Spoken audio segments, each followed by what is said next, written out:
boleh dapatkan oleh kesaksian kita. Yes, ini istimewakan kuasanya oleh bersama-sama dua kata kedua.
berbicara pribadi Allah itu sendiri. Katakan amin. Sekali lagi, kasih karunia itu tidak berbicara metode. Kasih karunia itu tidak berbicara rumus. Kasih karunia itu tidak berbicara yang disebut dengan cara apapun, metode apapun. Tapi kasih karunia adalah pribadi Yesus Kristus. Bapak dan Ibu dan Saudara yang terkasih, mari miliki konsep bahwa Anda dan saya selalu tinggal dalam kasih karunia Tuhan. Amin. Amin. Kalau Bapak dan Ibu selalu memiliki prinsip hal yang benar, bahwa hidup kita sudah dibawa kasih karunia, itu yang membuat hidupmu tidak perlu takut. Itu yang membuat dirimu tidak perlu merasa seperti seorang pecundang.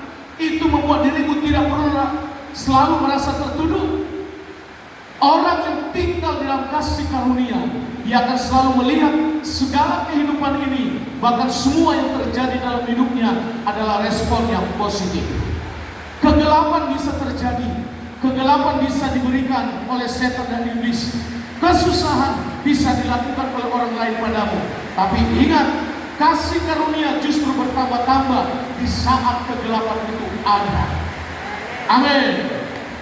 Amin. Nah, kita kejar-kejaran, dan saya juga kejar-kejaran suaranya dengan hujan hari ini. Ini hujan berkat. Amin. Di dalam kitab Kejadian pasal 3 ayat 1 sampai 6, di situ berbicara tentang pohon pengetahuan. Manusia jatuh dalam dosa karena apa? Karena firman Allah, karena perintah Allah. Adam dan Hawa jadikan menjadi pohon pengetahuan. Lebih bagus lagi. Silakan masuk, silakan masuk. Nah.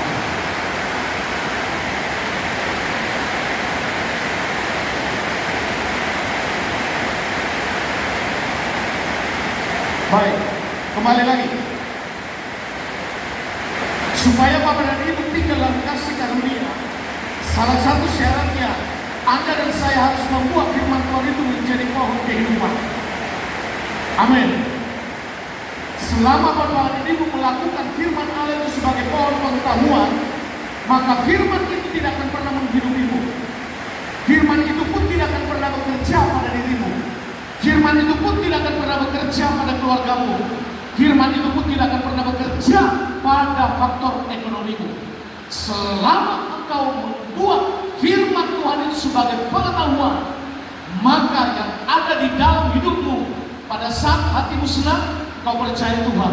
Pada saat hatimu tidak senang, Anda tidak percaya Tuhan. Saudara yang terkasih, firman Tuhan tidak boleh sebatas pohon pengetahuan. Anda boleh membaca firman, Anda boleh mengetahui firman, Anda boleh mengetahui latar belakang firman, bahkan setiap nats, bahkan setiap tokoh-tokoh dalam Alkitab Anda dan saya bisa mengetahuinya. Tapi kalau itu hanya sebatas pohon pengetahuan, tidak lebih, kita hanya sebagai seorang mahasiswa yang menuntut tentang akademik. Mari lihat, kita harus belajar bahwa Adam dan Hawa jatuh dalam dosa karena firman Allah ditaruh pada hidupnya sebagai pohon pengetahuan. Di dalam Kejadian 2 ayat 9 berkata begini, lalu Tuhan Allah menumbuhkan berbagai-bagai pohon dari bumi yang menarik dan yang baik untuk dimakan buahnya, dan pohon kehidupan di tengah-tengah taman itu, serta pohon pengetahuan tentang yang baik dan yang jahat. Konsentrasi, lihat. Manusia dibuat Tuhan hari ke-6. Sedangkan semua isi bumi termasuk pohon itu Tuhan buat sebelum manusia ada. Artinya apa? Tuhan menyediakan fasilitas dulu sebelum ciptaan unggulannya dibuat oleh Tuhan. Manusia merupakan ciptaan dibuat, didesain Tuhan paling sempurna. Tetapi pada semua bumi ini, isi bumi ini, baik binatang, baik tumbuh-tumbuhan, Allahnya berfirman melalui perkataan, jadilah tumbuh-tumbuhan jadi, jadilah pohon jadi, jadilah binatang jadi. Tapi pada manusia Allah tidak berfirman, jadilah manusia, tidak. Tetapi Allah membentuk manusia itu sendiri. Halo, amin. Berarti ada satu keistimewaan pada manusia. Maka seluruh ciptaan Tuhan yang maha agung ini, baik matahari, baik bulan, baik bintang, seluruh isinya, seluruh pohon-pohon yang memberikan suatu buah, apalagi di tempat kita ada namanya buah durian. Allah buat itu, Allah menyediakan itu hanya untuk siapa? Untuk ciptaan unggulannya, yaitu manusia. Amin. Maka lihat, manusia waktu jatuh dalam dosa, Allah memberikan keselamatan, Allah memberikan penebusan. Tapi waktu malaikat jatuh dalam dosa, malaikat tidak pernah ditebus. Berarti saya dan Bapak dan Ibu lebih tinggi dari malaikat. Amin. Amin. Kalau kita percaya malaikat itu merupakan satu level yang lebih tinggi dari manusia. Kalau di dalam iman kita, malaikat itu justru Tuhan tempatkan di kanan kiri depan untuk menjagamu. Halo, amin. Manusia jatuh dalam dosa dicari Tuhan. Manusia jatuh dalam dosa, Tuhan tebus. Malaikat tidak. Malaikat tidak. Maka berbahagialah Bapak dan Ibu yang memberikan, yang menerima pengertian firman Tuhan ini. Kalau Bapak dan Ibu percaya bahwa identitas dirimu dan saya jauh lebih berharga dari seluruh ciptaan, itu yang membuat dirimu dan hari ini adalah manusia dimanapun menjadi pribadi yang unggul. Amin. Nah, lihat Kejadian 2 ayat 17 berkata, tetapi pohon pengetahuan tentang yang baik dan yang jahat itu, janganlah kau makan buahnya, sebab pada hari engkau memakannya, pastilah engkau mati. Lihat, kalau hidupmu dituntun secara intelektual akademi, engkau akan mati rohani. Kalau hidupmu hanya dituntun dengan perasaan, engkau akan mati rohani. Kalau hidupmu hanya dituntun dengan pengalaman-pengalaman, engkau akan mati rohani. Kalau hidupmu hanya dituntun dengan masalah finansial, engkau akan mati rohani. Amin. Bahkan pengetahuanmu tentang Alkitab pun hanya sebatas akademik, Anda pun akan mati rohani. Firman itu harus dihidupi. Setuju katakan amin? Adam dan Hawa jatuh dalam dosa karena firman Allah yang ditegur, firman Allah yang diterima. Firman Allah waktu Allah mengatakan, jangan kau makan buah itu, justru ditaruhnya di dalam pengetahuannya. Waktu pengetahuannya itu sudah mencapai level yang tertinggi, ada sesuatu yang lebih dia inginkan. Masuklah setan. Coba, kata setan, kamu pasti dilarang makan buah itu. Kenapa kamu dilarang? Supaya kau tidak sama dengan Tuhan. Waktu manusia melihat ada yang lebih tinggi dari pengetahuannya, yang ingin serupa dengan Allah, ingin sama dengan Allah, maka inilah jembatan yang dipakai oleh iblis untuk menjadikanmu menjadi mati rohani. Halo? Amin. Serius sekali. Amin. Nah, lihat. Mulai hari ini kau boleh baca firman dan harus. Kau harus merenungkan firman dan harus. Tapi segala bentuk yang kau lakukan, bahkan waktu kau menyembah Tuhan, itu tidak boleh sebatas pengetahuan. Itu harus sampai engkau hidupi. Sebelum firman Tuhan yang kau terima belum mengerjakan dalam dirimu, belum mengerjakan dalam rumah tanggamu, belum mengerjakan dalam ekonomimu, belum mengerjakan pada anak istrimu, firman itu tidak akan kembali ke mulutnya Tuhan dengan sia-sia sebelum firman itu mengerjakan pada dirimu. Amin. Amin. Amin. Nah, makanya bagaimana supaya firman itu lebih cepat bekerja pada dirimu, pada rumahmu? Hidupi itu firman. Buktinya apa? Akhirnya kolaps juga. Akhirnya kalah juga. Kalau hal itu sering terjadi padamu, berarti ada sesuatu yang tidak benar tentang firman yang kau hidupi. Di dalam Tuhan kita pasti pemenang, bahkan selalu lebih dari pemenang. Ingat, firman Allah tidak pernah berkata kalau firman itu kau hidupi, Anda pasti kalah. Tidak. Firman Allah selalu berkata, Anda pemenang, bahkan lebih dari pemenang. Kalau hal ini menjadi jaminan dari firman Tuhan, mengapa kau tidak klaim hal itu? Halo?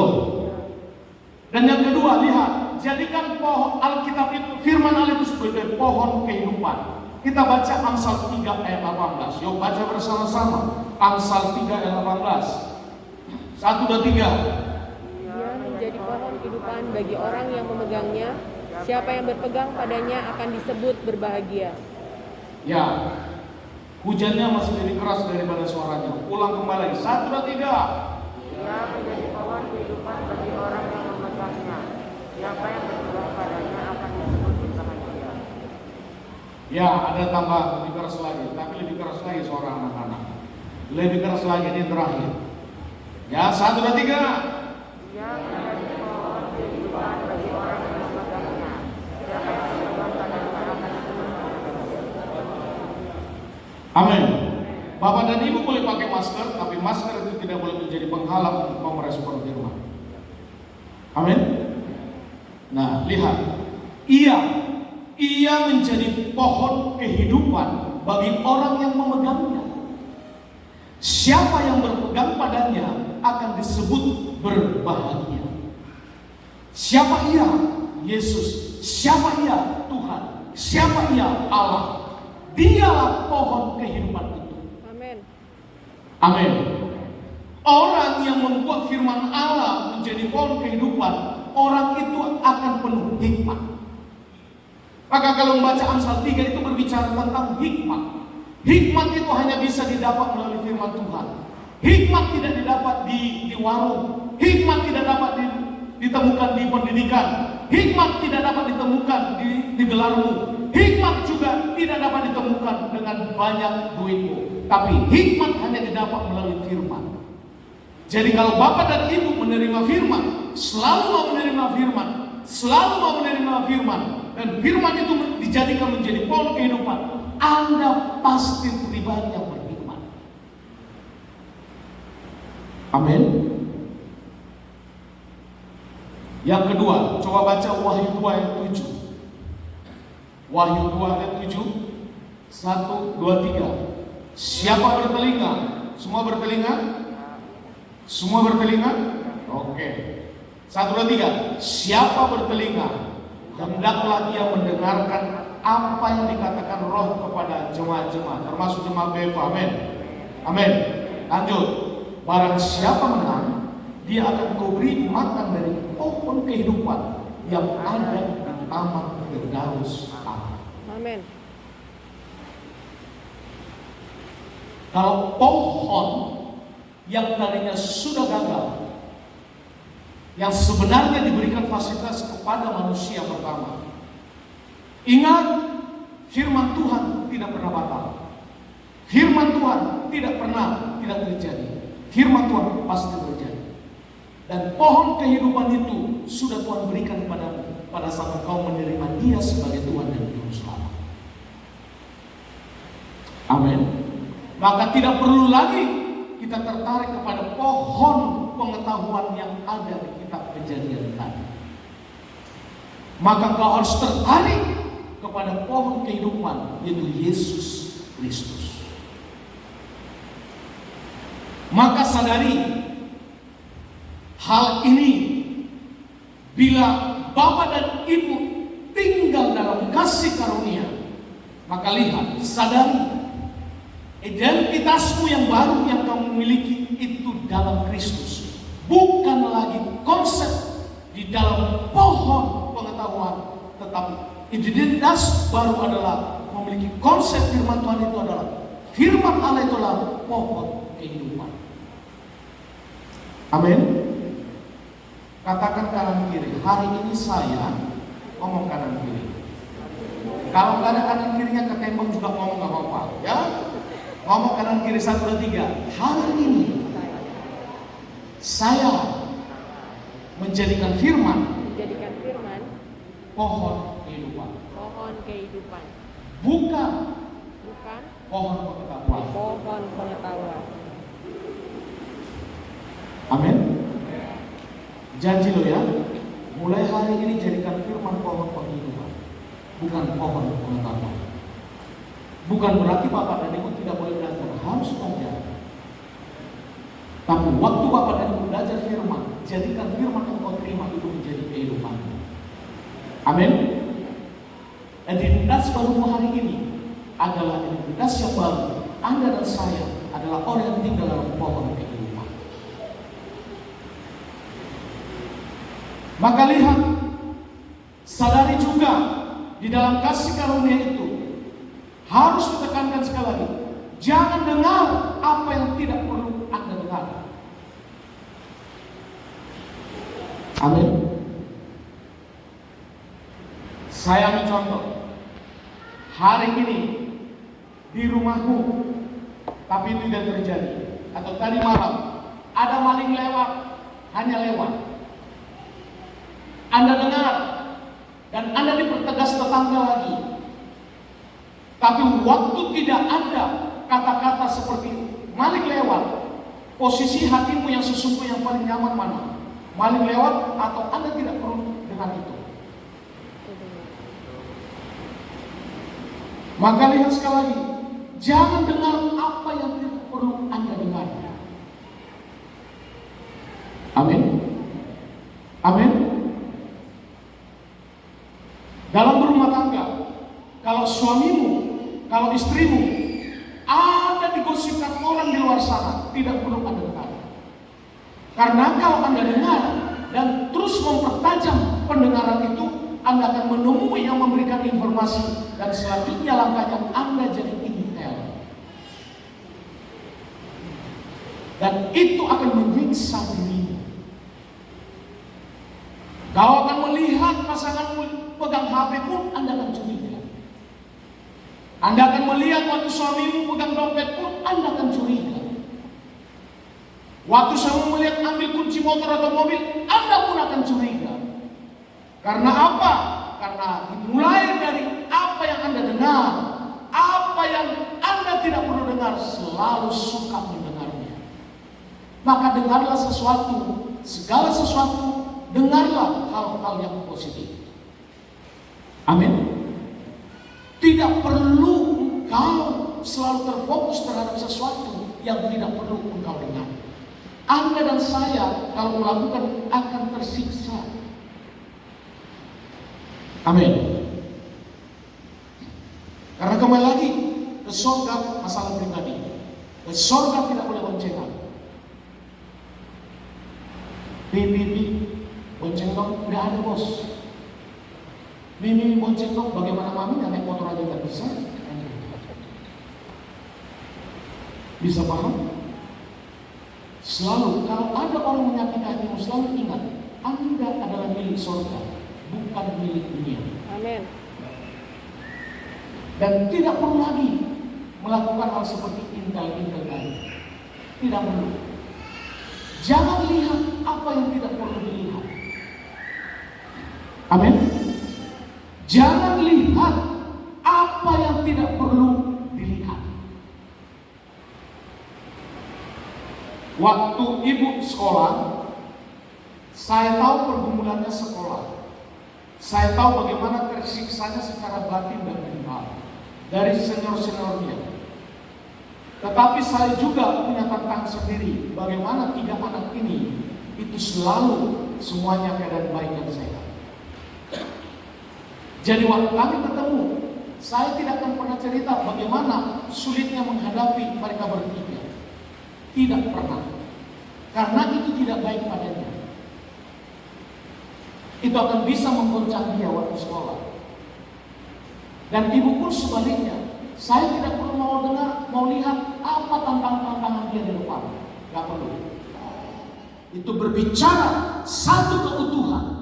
Dan cara itu juga berbicara satu keutuhan. Nah, oleh sebab itu, supaya Bapak dan Ibu, saya dan saya satu utuh di dalam Tuhan, Anda harus membawa firman Allah menjadi pohon kehidupan. Amin. Petrus sebelum Yesus naik ke surga, firman Allah selalu dia jadikan sebagai pohon, ya, pohon pengetahuan. Maka pada waktu Yesus membuat satu pernyataan tentang iman, Petrus yang ngomong duluan, sampai kapanpun saya tidak akan pernah meninggalkan menyangkal Tuhan. Tapi apa kata firman Allah? Apa kata Yesus kepada Petrus? sebelum semua itu terjadi, sebelum saya masuk ke kayu salib, 3 kali engkau pasti menyangkal saya. Mengapa Petrus selalu mendahulukan hal seperti itu? Karena dia buat bahwa setiap firman yang keluar dari Yesus itu hanya sebatas pengetahuan. Apa yang membuat Yesus, apa yang membuat Petrus dia akhirnya percaya sungguh-sungguh pada saat Yesus terangkat ke surga, dia baru paham bahwa Yesus itu adalah pohon kehidupan. Maka sekali dia berkhotbah, 3.000 orang bertobat. Amin. Amin. Amin.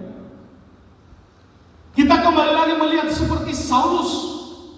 Saulus sebelum dia membuat Yesus itu sebagai pohon kehidupan, Sauluslah manusia yang paling terkejam. Dia pembunuh, dia perampas, dia adalah pribadi yang selalu membakar gereja, membakar orang-orang percaya, hatinya keras hati. Bahkan dari segi intelektual dia manusia paling pintar. Dari segi pengetahuan tentang hukum Taurat, dia jauh lebih memahami mengerti dari semua ahli Taurat. Dan semua mengakui itu. Baik orang di bait Allah mengakui dia orang pintar, baik orang sekuler pun mengakui Saulus adalah orang pintar. Nah, kita bisa melihat satu pribadi namanya Saulus ini yang membuat perubahan total padanya. Waktu firman turun padanya, waktu Yesus, waktu Allah menampakkan satu fenomena pada dia, dan saat itu juga dia buta selama 3 hari. Waktu dia buta selama 3 hari, firman Tuhan turun padanya, Saulus, Saulus, mengapa kau menganiaya aku? Dan Saulus berpikir, siapa yang saya aniaya? Dan firman Allah berkata, siapa yang kau salibkan? Dan waktu Saulus membuat satu pengalaman terobosan, yaitu bertemu dengan Tuhan, langsung dia mengambil keputusan. Semua yang dia pengetahuan dia, pendidikan dia, kedudukan dia katakan jauh sekarang hidupku lebih berguna waktu saya mengenal Yesus daripada yang dulu. Amin. Seharusnya pertobatan kita adalah pertobatan seperti Paulus. Harus radikal.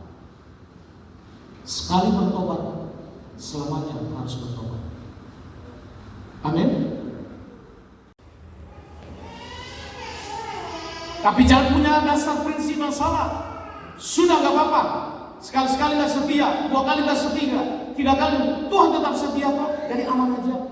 Bukan anak seperti itu. Amin. Amin. Baca lagi Roma 3 ayat 3. Roma 3 ayat 3, 1 dan 3. Jadi bagaimana jika di antara mereka ada yang tidak setia? Dapatkah ketidaksetiaan itu membatalkan kesetiaan Allah? Halo? Halo? Kalau Tuhan sudah berjanji padamu, Tuhan yang setia. Supaya Tuhan tidak membatalkan kesetiaan itu padamu, Anda harus kembali menjadi setia. Selama Anda tidak setia, maka janji Tuhan itu tidak akan pernah kamu terima. Bukan Tuhan berubah. Amin. Amin. Setiap janji Tuhan yang ada padamu, Tuhan itu ya dan amin. Waktu Bapak dan Ibu keluar dari kesetiaan itu, Tuhan tetap setia. Waktu janji Tuhan itu, pada saat Tuhan memberikan padamu, Anda tidak setia, janji Tuhan itu tetap setia. Tapi supaya cepat Anda mendapat janji Tuhan itu, Anda harus kembali lagi menjadi orang yang setia. Apakah Tuhan membatalkan? Tidak. Apakah Tuhan berubah? Tidak. Jadi kalau sampai hari ini ada sesuatu di mana Tuhan sudah berjanji padamu, ingat, Tuhan tetap setia. Amin. Amin. Tuhan tetap setia. Waktu Tuhan menyatakan kepada saya, tempat ini menjadi kota mini, Tuhan setia. Amin. Kapan itu terjadi bukan urusan saya. Tanggal berapa bukan urusan saya. Tahun berapa bukan urusan saya. saya harus tetap setia melayani tempat ini. Itu saja. Dan kapan itu urusan Tuhan. Supaya setianya, supaya janji Tuhan itu cepat terjadi, saya harus tetap setia. Halo, amin. 1 Korintus 1 ayat 9. 1 dan 3. Allah yang memanggil kamu kepada persekutuan dengan anaknya Yesus Kristus Tuhan kita adalah setia. Bagaimana caranya supaya tinggal dalam kasih karunia? Ini harus dipahami. Yohanes 1:14. Firman itu telah menjadi belum. Ya, 1 dan 3. Firman itu telah menjadi manusia dan diam di antara kita, dan kita telah melihat kemuliaannya, yaitu kemuliaannya yang diberikan kepadanya sebagai anak tunggal Bapa, penuh kasih karunia dan kebenaran. Lihat, Allah itu setia. Nah, Allah itu kasih karunia, dan kasih karunia yang tertinggi dari Bapa, Dia memberikan anaknya. Amin. Dia memberikan anaknya yang tunggal, dan anaknya yang tunggal itu harus dihidupi. Dan Bapa yang setia itu juga memberikan kepada kita setelah Yesus terangkat ke surga. Allah yang setia itu juga memberikan kepada kita itu Roh Kudus. Artinya Tuhan tidak pernah meninggalkan engkau. Amin. Yesus harus terangkat ke surga. Supaya apa? Supaya seluruh firman Tuhan itu terjadi. Yesus harus terangkat ke surga. Supaya apa? Menyediakan fasilitas tempat untuk kita. Yesus harus naik ke surga. Kalau Yesus tidak naik ke surga, tidak mungkin Dia turun. Maka paket yang terakhir, Yesus pun harus turun. Untuk siapa? Untuk Bapak dan Ibu dan saya yang tinggal selalu dalam kasih karunia. Amin.